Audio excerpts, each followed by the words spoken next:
So this is the improved unit, the model unit, and this is the actual unit. So come inside.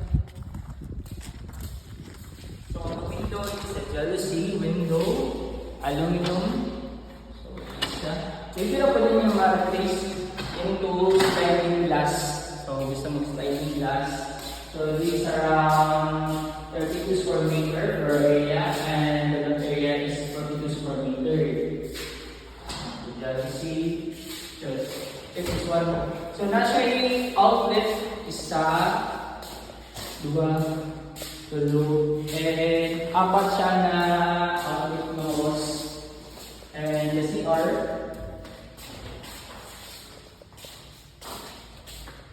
CR and the lavatory. And also the dry area, so pwede mo masampay diri and then the kitchen, hugasanan. So pwede mo ka-maximize, pwede mag-partition here, imong i-partition, boundary sa imong area, and ikaw na bahala magpa-improve sa depende sa imong design. So tingnan siya kada po, so pwede siya mag-one bedroom or pwede pa siya mag-two bedrooms. So depende sa imong design. So may nakaabang na daan na tawagan na sa para sa lights. So nasa ang lights and also here ang mga filter para sa mga kuryente.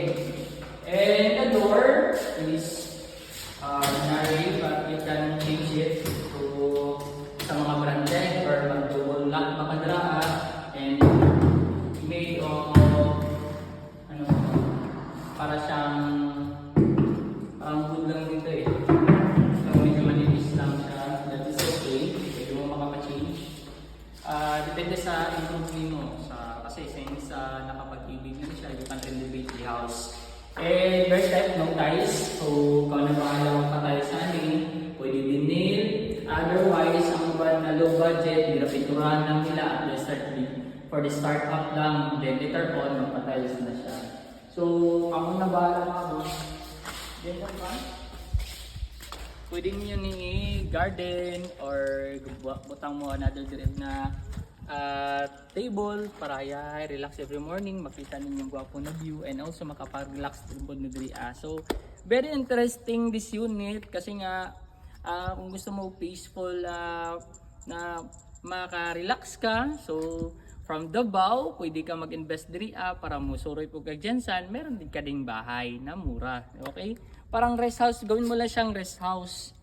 So napakaganda dito, napakahangin at siya nakapaka-relax. So talagang lahat ng problema mo sa city siguro dito sa Jensen medyo maliser, no? Okay, that's for now. So ang ceiling nito, mataas ang ceiling. Hindi ko maabot. Taas. Balik ito, Wad. Mataas ang ceiling niya, guys. Hindi ko maano baka mga sa mga 13 siguro. Pataas. So yun. So that's for now. Nag-enjoy talaga ako ngayon dito sa unit ng Jensen. Okay, nice. Oh, what about sa roofing? Add na lang natin yung roofing. Tingnan mo ito roofing. Ano siya? Precast yung roofing. Tingnan natin sa likod. Yung sa roofing sa likod. Add na lang yung roofing.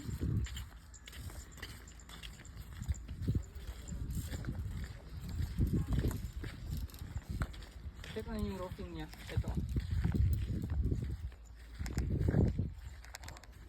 Yun. May mataas na precast for the fence, then naka-attach na din yung tawag niyan siding and the roof, and also the gutter here. Siya. Ito. Okay. So for that is for model house lang, no? But the actual fix na yan yung tube. Baka mayroong mag-comment din sa tube yung dito ba. This for ano lang, this model house siguro sa actual lang meron na yang meron na yang nakaabang talaga na pipe dyan. Okay, check mo na yung yung area, maganda.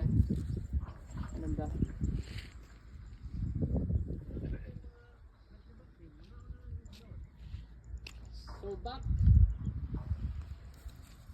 See you here in Dekajinsan. Comment down below and share this video. Thank you. God bless. Bye-bye.